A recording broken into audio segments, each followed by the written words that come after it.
Welcome to this psycho-philosophical spoken word internet series, Inalienable Paradise. This is aimed to providing stories and tactics to help people, even in the most traumatic and inescapable of circumstances, to help people with things universally accessible overcome such circumstances or feelings of terror, worthlessness, and helplessness. We hope we will provide the help that so many people need, and that you will find at least some value in this. Thank you.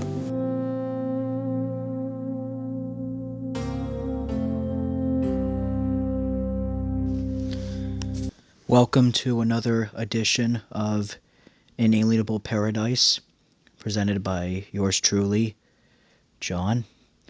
This episode, I think, definitely deviates, but deviates not too intensely, because otherwise I wouldn't even include it in this series.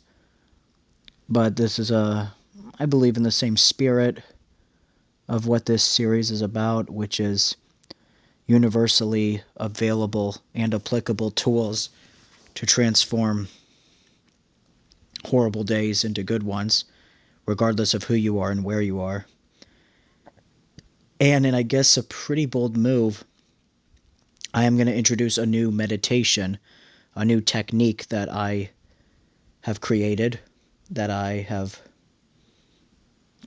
of confluence, out of a combination of a wide array of sources. And it is now my creation called Pascal's Meditation, a meditation that is heavily inspired by the French mathematician and philosopher Blaise Pascal. I talked about him a little bit in my philosophy lecture about acrasia, which I think is a super serious problem in the world today, but is hardly ever talked about. And I talked about his quote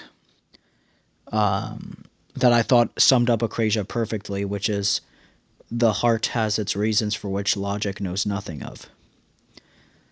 But that is not the foundation for this technique.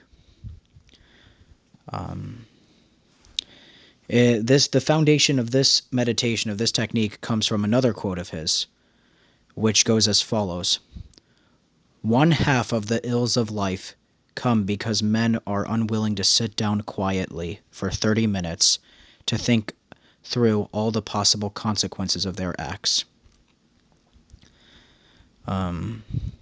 So this is the blueprint of this technique. So I've turned it into a formal practice. It is a 3-part meditation, 30 minutes, 3 questions, and I made sure to maximize accuracy, that they are all directly from Pascal's pensées, from his writings. And there is not a single better way to explain this technique than to practice it. Actually, let me explain it real quick. So it's so I take that whole notion of thinking through all the possible consequences of one's actions in a quiet room, and using his writings, I sort of elaborated it into 3 parts, and we think about one question for 10 minutes, then the question number 2 for 10 minutes, and question number 3 for 10 minutes.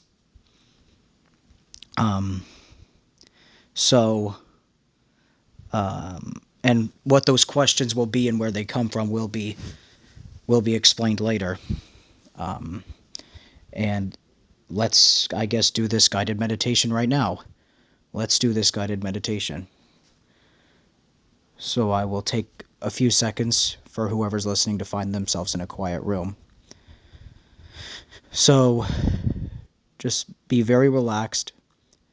My preferred meditation position has always been to lie down, because Leonardo da Vinci said one time that the whole universe is black until it is disturbed by light. And I think about that as the human body. All human beings lay down when they're dead or unconscious until they are gifted by the gift of life. So, for that reason, lying down has always been my preferred meditation position. So, but you can use whatever you like. So, just relax your entire body. Become very fluid in your movements. Try not to be stiff. And let's begin the first 10-minute segment with this question. Do I consider how my actions impact not just myself, but also others, both now and in the future? Pascal puts it in this way in Pensée 505. In each action we must look beyond the action at our past, present, and future state, and at others whom it affects, and see the relations of all those things. And my preferred, and of course there's always going to be those invasive thoughts, and there's many techniques you can do. Mine has always been just to say, not to be dismissive, not to, some people will tell you to picture a brush and to wipe it away. I think that's not a great way to do it. I like to just say thank you for sharing and then be done with it. Just say thank you for sharing. So I will repeat the question one more time and we will elucidate on it for 10 minutes. I will be doing it with you. So, it goes, do I consider how my actions impact not just myself, but also others, both now and in the future? 10 minutes.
As 10 minutes passed, let that question fade and move gently into the second, or it can be black and white. Here is question number 2. Am I focusing solely on the methods of my actions without reflecting on their ultimate purpose or end? This one is more sophisticated. It's about means and ends, which is something philosophers have always loved thinking about.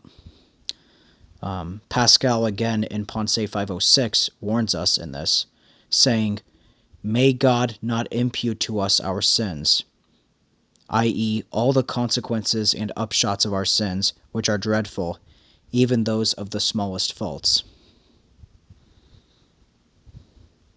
I will say the question one more time, then tool the meditation-friendly music. Am I focusing solely on the methods of my actions without reflecting on their ultimate purpose or end?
finally, let's start on the third and last question.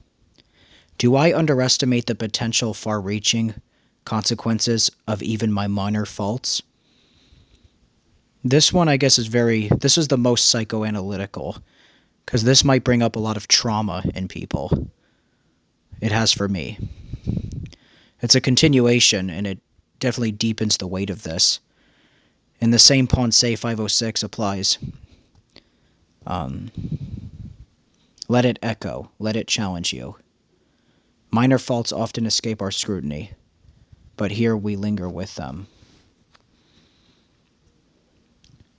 I will ask the question one more time, then 10 minutes. Do I underestimate the potential far-reaching consequences of even my own faults? Of even my minor faults?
As you approach the 30-minute mark, I encourage to not rush back into a normal state of mind.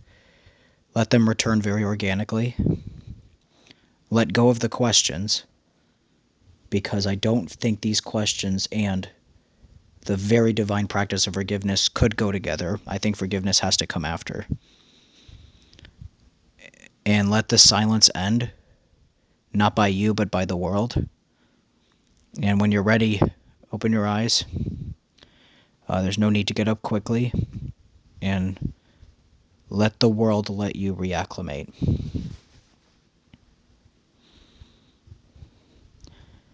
And I believe this might be and I am doing this on the foundation of my favorite thinker, Pascal, his belief that half of the problems of life could be solved by something as so simple as reflecting on our actions for 30 minutes.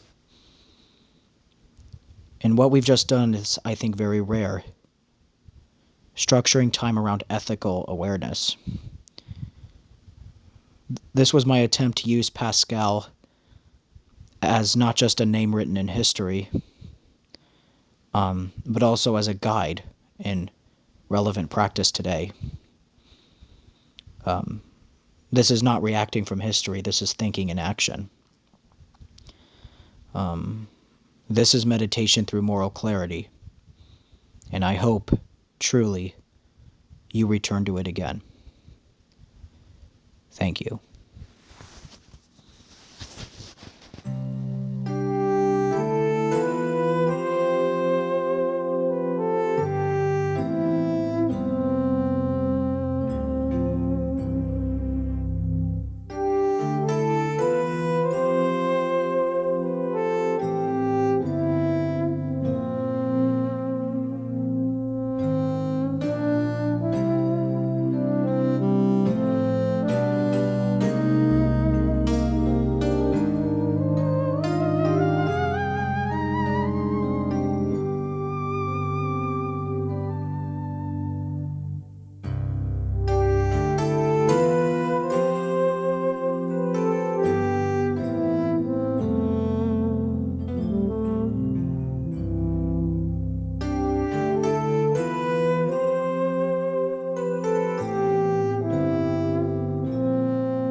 I hope you enjoyed this installment of Inalienable Paradise.